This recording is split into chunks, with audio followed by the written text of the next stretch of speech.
صلی اللہ علیہ وسلم ماہ رمضان کے بارے میں تاکید کرتے تھے، اور آپ کے اندر جو سخاوت کا جو آپ کے اندر اللہ نے جذبہ رکھا تھا، آپ کی سخاوت کا عالم یہ ہوتا تھا کہ آپ ہواؤں سے زیادہ تیز اور دریا میں چلنے والے پانی سے زیادہ روانی کے ساتھ آپ صدقہ خیرات کیا کرتے تھے، عبادات کیا کرتے تھے، اور آپ افسوس کرتے تھے ان لوگوں پر جو لوگ ماہ رمضان کو عبادات کے علاوہ دوسرے کاموں کے اندر گزار دیا کرتے تھے، عبادات نہیں کرتے بلکہ کسی اور کام میں لگا دیا کرتے۔ اللہ کے پیغمبر صلی اللہ علیہ وسلم ایسے لوگوں پر افسوس کیا کرتے تھے، اور رمضان کے آنے سے پہلے والے جمعہ میں رمضان کے تمام فضائل و برکات کو بیان کرتے اور کہتے رمضان کی تیاری کرو۔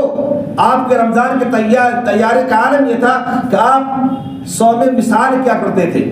صوم مثال کا مطلب یہ ہوا کہ آپ صلی اللہ علیہ وسلم ایک روزہ رکھتے تھے، افطاری کیا اور پھر روزہ رکھ لیا آپ نے، اب اس کے بعد کچھ نہیں کھانا، پھر کل کھائیں گے۔ یہ صوم مثال آپ کا ہوا کرتا تھا کہ 24 گھنٹے میں ایک بار افطار کیا، افطار توڑا، روزہ کھولا آپ نے،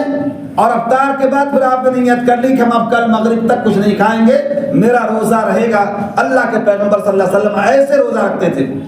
شعبان کی تیاری کے واسطے۔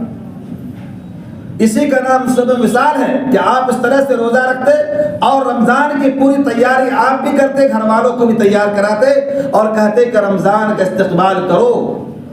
آج تمہارے رمضان کا عالم یہ ہے کہ ہمارے جتنے طبقات ہیں، ہمارے درمیان ان تمام طبقات کو آپ دیکھیے الگ الگ، تو اکثر لوگ ایسے ہیں جن کے کمائی کا سیزن ماہ رمضان ہوتا ہے۔ پھل بیچنے والے کا سیزن ماہ رمضان ہے، وہ کمائی میں لگے ہوتے ہیں، ان کو روزہ سے، تراویح کی نماز سے، ان کو افطار کھولنے سے، افطار کے اہتمام سے، دعاؤں کے اہتمام سے کوئی مطلب نہیں۔ ان کو پھل بیچنا ہے، وہ پھل میں لگے ہوئے ہیں۔ اللہ ماشاء اللہ کچھ لوگ پابندی کر لیتے ہیں، لیکن اکثر کا حال یہ ہے کہ آپ جب جائیں گے تو ان کے حال کو آپ دیکھیں گے، ان کی نماز بھی گئی، ان کی تراویح گئی، ان کو کمانے کا سیزن ہے۔ کپڑا بیچنے والے کمائی کا سیزن ہے،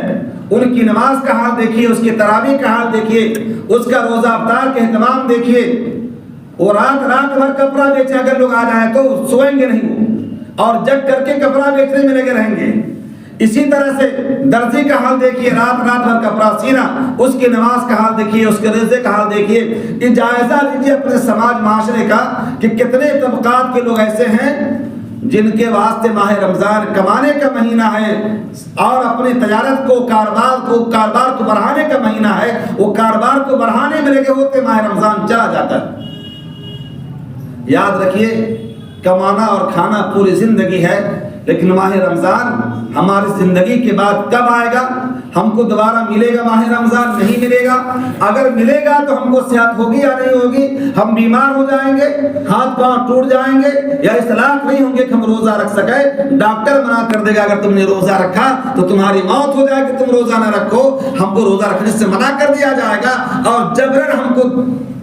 جوس اور دیگر دوائیاں پلائی جائیں گی اور روزہ کو تروایا جائے گا، کہ ایسا حالات نہ آ جائیں۔ اس لیے ماہ رمضان کے مہینے کو عبادات میں اور ذکر و اذکار میں، استغفار میں، اللہ سے مانگنے میں گزارنے کے واسطے اس کی تیاری پہلے سے ایسی کرنی چاہیے جیسے کوئی انسان شادی بیاہ میں جانے کے واسطے اپنے کپڑے کو صاف کرتا ہے۔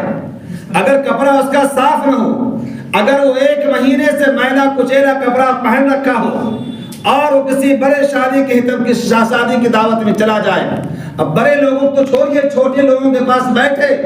ایک چھوٹا بچہ بھی کہے گا تمہارے بدن سے بدبو آ رہی ہے، تم نے 1 مہینے سے غسل نہیں کیا،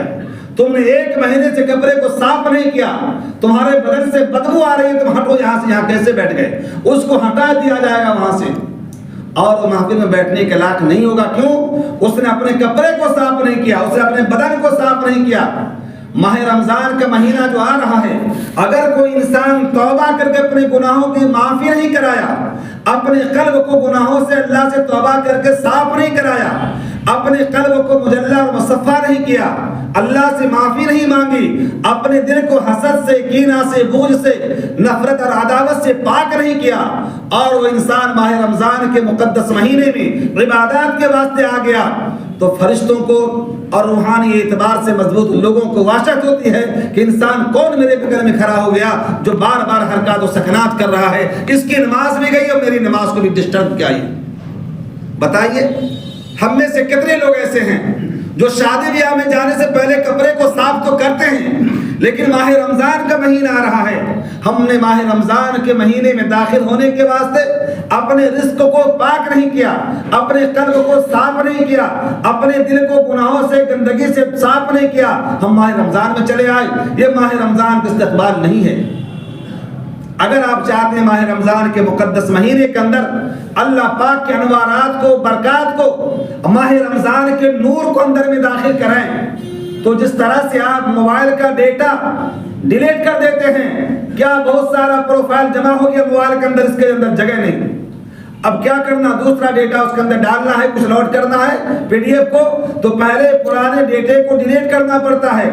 ہٹاؤ اس کو، صاف کرو، اس کے بعد دوسرا ڈیٹا اس کے اندر آئے گا۔ ہم نے اپنے دل کے اندر سے کوئی ڈیٹا صاف نہیں کیا گناہوں کا، اور وہ نیکی اور انوارات آنا چاہ رہے ہیں، لیکن دل کے اندر سب کچھ بھرا ہوا ہے۔ رمضان کے ماہ رمضان کا وہ انوارات، اس کے برکات ہمارے اندر داخل نہیں ہو سکتے، اس کی تیاری پہلے سے کر دی ہوگی، لیکن ہم لوگوں نے صحیح معنی میں ماہ رمضان کے مہینے کی کوئی تیاری نہیں کی۔ اور تیاری نہ کرنے کا عالم یہ ہے دوستوں اور بزرگوں کہ ماہ رمضان جب گزر جاتا ہے، ہم عیدگاہ جاتے ہیں نماز پڑھنے کے واسطے، تو اس سے پہلے تو شرم و حیا کی وجہ سے، یا بچوں کے تان و تشنیع کی وجہ سے، یا بیوی کے یا بیوی کے عار دلانے اور شرمندہ کرنے کی وجہ سے کہ میاں آپ کیسے مرد ہیں، سب لوگ تو نماز پڑھتے روزہ رکھتے ہیں اور جا کر تراویح کی نماز بھی ادا کرتے ہیں، آپ کیسے ہیں، آپ نماز